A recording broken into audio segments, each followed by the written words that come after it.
呢條片係我嘅第一條片，咁就希望大家可以多多支持啦。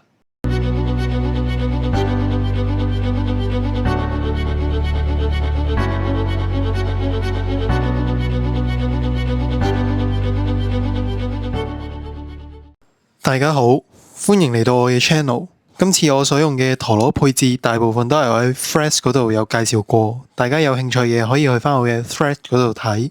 同時我亦都會提供埋出 post 嘅 day 數俾大家參考下唔同配置有啲咩效果可以出到嚟。咁事不宜遲，我哋即刻去介紹陀螺配置。我第一隻所用嘅係時鐘755UN，佢喺我嘅 Day 2文章出現過。而我第二隻所選擇嘅陀螺係煉獄赤廉 960FB，佢喺我 Day 7嘅文章有出現過。第三隻陀螺係暴龍捷拍 560J，佢喺我 Day 3嘅文章有出現過。介紹完陀螺配置，等我哋即刻進入到去實戰環節。嚟到第一場嘅對戰，對面所選用嘅係魔道湖光 R170 Boy。好啦，我哋而家落到盤都見到對面隻魔道湖光係咁追擊我哋隻時鐘啦，不停想嘗試去打我哋隻時鐘出去嘅。但係我哋隻時鐘始終位處於盤嘅上半邊，同埋我哋隻時鐘用嘅亦都係 UN 底，所以可以好快咁回鐘可以落翻到去中間。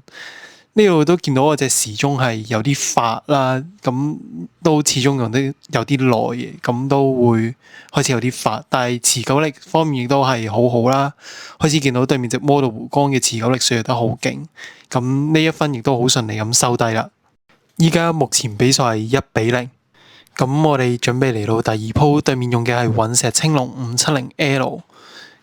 咁 shoot 到落盤都見到我嘗試匿3樓啦，但係匿咗唔係好耐啫，好短時間就俾對面隻隕石青龍撈翻落嚟啦。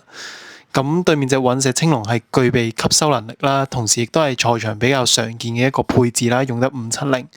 咁570嘅攻擊性係會較770同埋970嚟得更加勁嘅。咁同時570嘅吸收能力亦都比較勁啦，所以其實呢一鋪我已經係預咗都會輸噶啦，因為我隻煉獄紅蓮用嘅時間唔係特別長，所以都見到係啦，比分追翻去1-1啦。咁準備嚟到第三鋪，對面所選用嘅係孤藍青龍455E底。咁 shoot 到落盤，見到我係匿咗上3樓，避咗對面孤藍青龍頭嗰2下嘅撞擊嘅。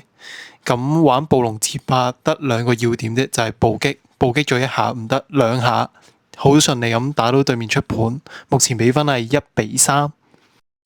喺進入下一輪之前，等我哋分析下目前嘅形勢。首先，對面一定係唔會出魔道湖光，因為佢喺第一場嗰陣時已經輸咗啦。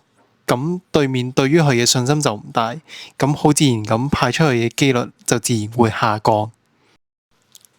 其次第二個形勢就係對面所剩翻嘅2隻陀螺分別係孤藍青龍同埋隕石青龍。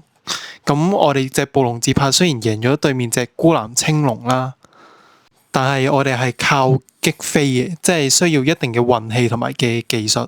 而我哋隻煉獄紅蓮係持久輸俾對面隻隕石青龍嘅，咁係吸收輸咗啦，咁佢係一定100% 係會輸嘅，所以就無奈一定係第3選噶啦。咁分析完對面陀螺嘅情況，到分析我哋陀螺嘅情況啦。我哋手上面目前可以選擇嘅係暴龍捷拍同埋時鐘。暴龍捷拍需要一定嘅運氣同埋一定嘅技術啦，同埋萬一拖到入持久戰呢，佢嘅持久力係唔夠孤藍青龍同埋隕石青龍去鬥嘅。咁就時鐘方面啦，我相信唔需要我多講啦，佢嘅持久力係最 top，一定係眾所周知嘅嘢嚟噶。另外一樣嘢就係佢夠圓潤，同時亦都可以防止人哋去吸收。再者有人會問啦，咁45E底唔係低過時鐘好多咩？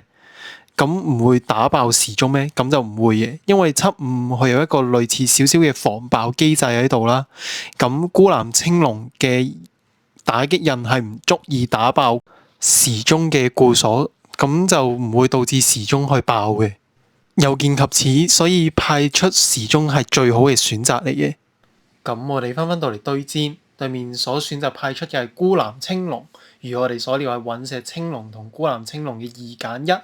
咁我哋用面抵擋住孤藍青龍嘅一擊，對面嘅孤藍青龍不斷咁去嘗試咁撞擊我哋，想去嘗試咁睇下打唔打得爆我哋啊！因為佢都知佢係吸收唔到我哋嘅。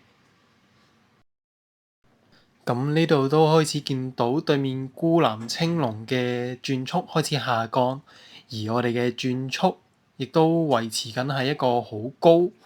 咁我哋嘅時鐘盤面較高，亦都可以起到一個壓制嘅作用，可以直接壓停對面嘅孤藍青龍。咁呢一分順利袋落袋4-1。咁呢一場，我覺得需要回顧嘅點就係得一個，就係第二鋪我哋煉獄赤炎呢一度嘗試係匿3樓匿唔到，咁就導致我哋嘅煉獄赤炎係咁俾對面嘅隕石青龍撞擊，咁就導致呢一度失咗呢一分。咁其餘除此之外，我就覺得呢一鋪係冇乜太大嘅問題。